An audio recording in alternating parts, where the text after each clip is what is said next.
kulanti wacan daawadayaal ku soo dhawaada qodobada wararka ku daawan doontaan codka shacabka TV. Dowladda Federaalka Soomaaliya oo lacagtii ugu horeysay ka heshay kirada xirmooyinka shidaalka Soomaaliya. Sheekh Shaakir oo xalay lagu rasaaseeyay magaalada Dhuusamareeb. qaar ka tirsan xildhibaanada baarlamaanka Soomaaliya oo laga joojiyay safaaradda Turkiga uu ku leeyahay Soomaaliya. booliska oo ka hadlay shaqaaqada ka taagan Dhuusamareeb. webiga Shabeelle oo xalay fatahaad sameeyay. iyo mucaaradka Mozambique oo sharci darro ku tilmaamay doorashadii dhacday.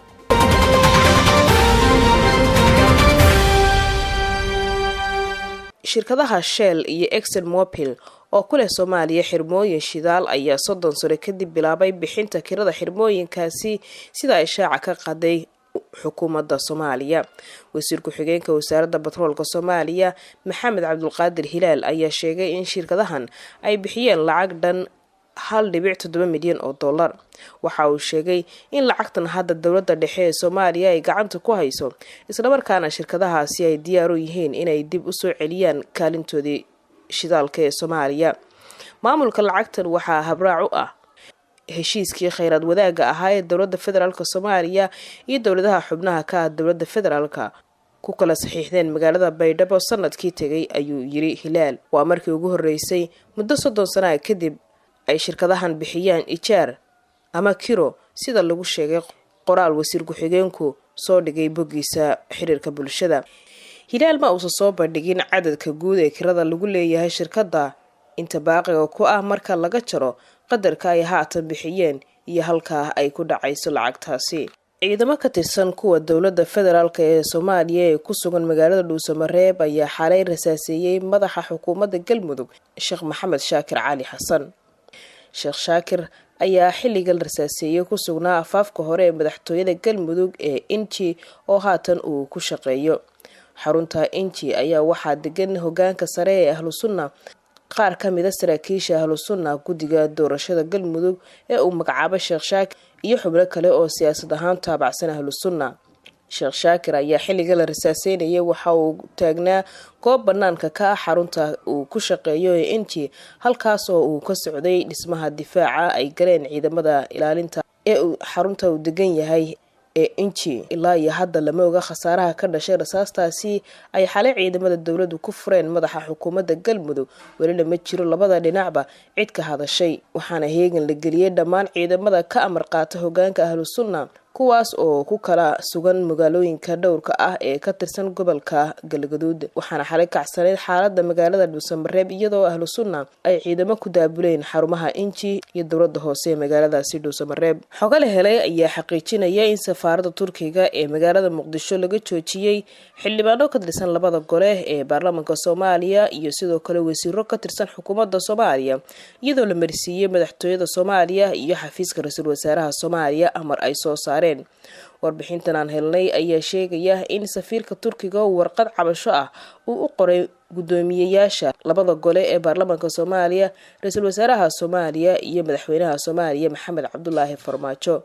cabashada safaaradda ayaa ahayd mid ku saleysan in mas'uuliyiintaasi ka tirsan labada gole ee baarlamaanka Soomaaliya iyo xukuumadda ay safaaradda u soo doontaan fududeynta dalku-galka Turkiga ee fiisaha loogu yeedho, waxayna u qaataan si joogto ah. ugu yaraan 15 qof oo ka mid ah xukuumadda iyo baarlamaanka oo ay safaaradda dacwada ka gudbisay ayaa qofkiiba qaaday dhowr qof oo uu ku sheegay xaaskiisa. qaarkood ayaa dhaafay 4 qof oo dumar ah. tirada qofka muslimka ah loo ogol yahay in uu guursado sida ay sheegtay safaaradda Turkiga. in ka badan 8 jeer ayay qaarkood noo keeneen hablo, waxayna ku sheegeen xaasaskooda midba mar ayay noo keeneen. waxaan u sheegnay in aysan qabi karin intaan oo ay diintu ogoleen, ayuu yiri mas'uul ka tirsan safaaradda Turkiga ee Muqdisho.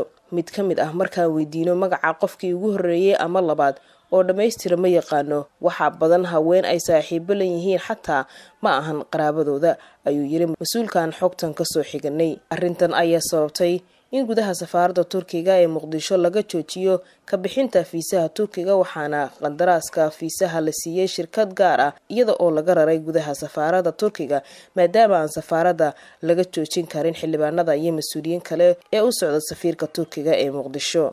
taliska booliiska magaalada Dhuusamareeb ayaa waxay faahfaahin ka bixiyeen israsaaseyn xalay ka dhacday magaaladaasi taasi oo la sheegay in wax khasaaro ah uusan ka dhalan.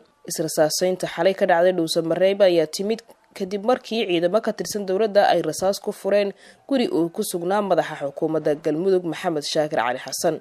Taliyaha booliiska degmada Dhuusamareeb Cabdullaahi Xasan Macalin oo la hadlay VOA laanteeda afka Soomaaliga ayaa sheegay in xaaladda magaalada Dhuusamareeb ay tahay saaka mid degan, isla markaana wixii ka dhacay ay ahaayeen wax aan sidaasi u sii weynin lana xaliyay.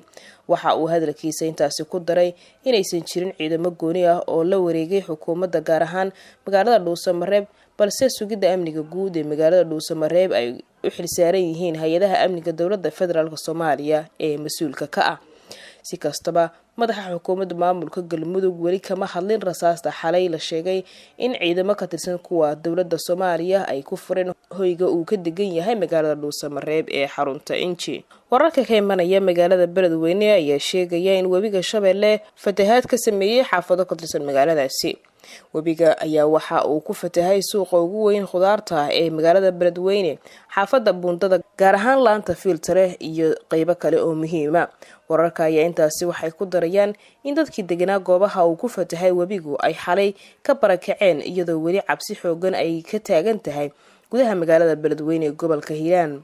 Fatahaadan ayaa ka dhalatay kadib markii ay roobabkii dayrta ahaa ay ka curteen deegaano ka tirsan gobolka Hiiraan, waxaana fatahaada uu sameeyay webiga Shabeelle ku barakacay boqolaal qoys. Ilaa iyo hadda lama soo sheegin wax gargaar ah oo ay dadka ay saameynta ku yeelatay fatahaada ka heleen maamulka gobolka Hiiraan, kan Hirshabeelle iyo ciidamada AMISOM ee ku sugan magaalada Beledweyne. Madaxweynaha Puntland Saciid Cabdullaahi Deni ayaa magacaabay agaasimo waaxidyo ka tirsan madaxtooyada maamulkaasi, kuwaasi oo kala ah warfaafinta, xiriirka dadweynaha, mashaariicda iyo xiriirka hay'adaha madaxa bannaan ee madaxtooyada Puntland.